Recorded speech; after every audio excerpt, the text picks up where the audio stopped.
අද මම ඔයාලට ගෝවා මැල්ලුමක් හදන හැටි කියලා දෙන්නයි යන්නේ.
ඔයාලා ගන්න ගෝවා ගෙඩියේ පණුව විදලා නැත්නම් අනිවාර්යයෙන්ම ගෝවා කුල ටික හොඳට හොදලා ගන්න ඕනේ.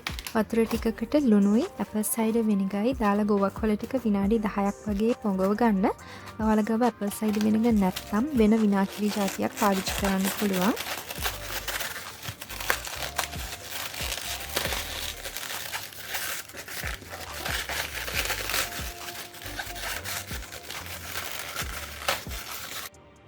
මේ තියෙන්නේ හොඳින් සෝදලා පිරිසුදු කරලා ගත්ත ගෝවා ටික.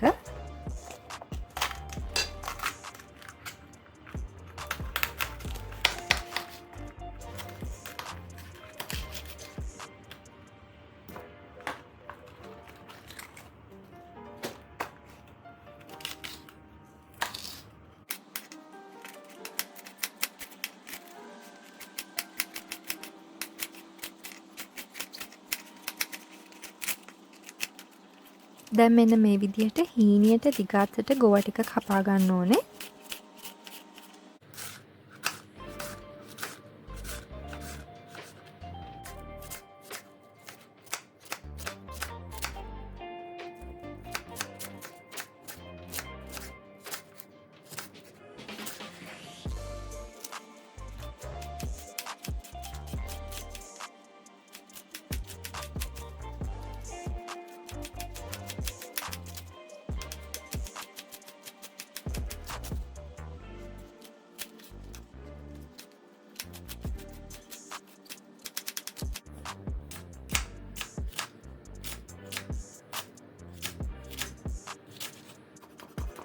දැන් මම අමු මිරිස් ටිකයි ලූණුයි වියලි මිරිස් ටිකයි කපා ගන්නවා.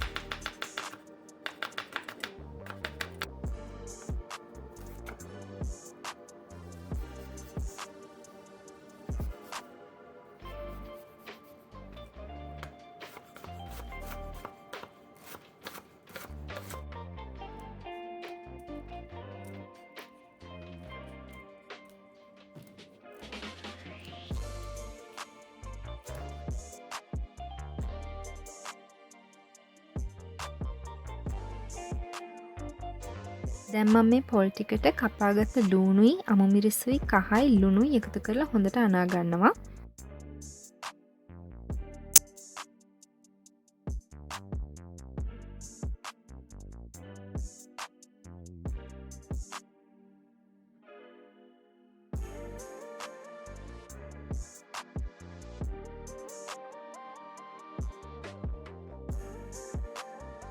දැන් මම තෙල් මේස හැන්දක් වගේ එකතු කරනවා. තෙල් ටික රත් වෙනකොට අබ ටිකක් වැඩිපුර එකතු කරනවා. තේ හැන්දක් වගේ අබ ටිකක් වැඩි වෙන තරමට ගෝවා මැල්ලුම හරිම රසයි.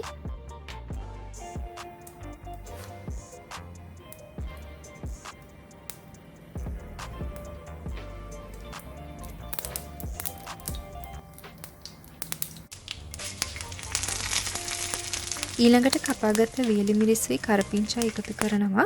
ඒ වගේම මේ වෙලාවේ තෙලට කහ චුට්ටකුත් මම එකතු කරගන්නවා. මේ වෙලාවේ කහ එකතු කරාම ගෝවා මැල්ලුමට හරි ලස්සන කහ පාටක් එනවා.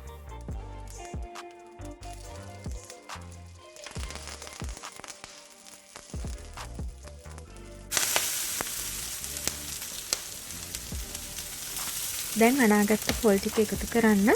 පොල් ටික එකතු කරපු ගමන්ම වගේ ගෝවා ටිකත් එකතු කරන්න.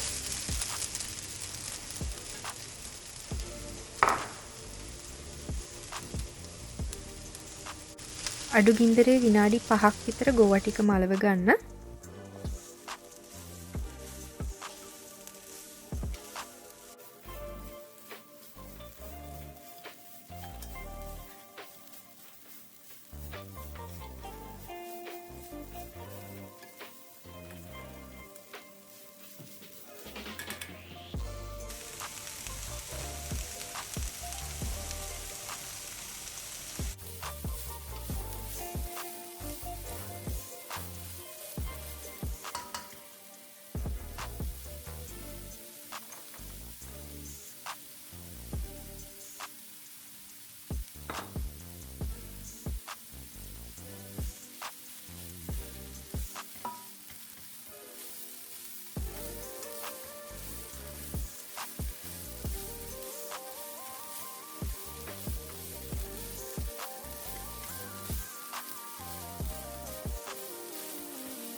දැන් ගෝවා ටික ගොඩක් දුරට මැලවිලා තියෙන්නේ. අන්තිමට මම හොඳටම ගින්දර වැඩි කරලා තප්පර 10ක් වගේ තව ගෝවා ටික මලව ගන්නවා. ඔයාලට මේ වෙලාවේ ලුණු බලන්න පුළුවන්. ලුණු මදි නම් තව ටිකක් එකතු කරගන්න.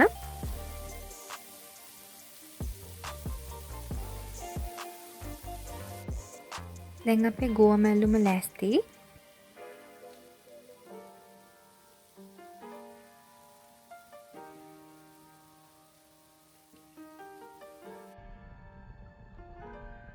මේ වගේ රසවත් වීඩියෝස් බලන්න මගේ channel එක subscribe කරන්න, bell icon එකත් click කරන්න.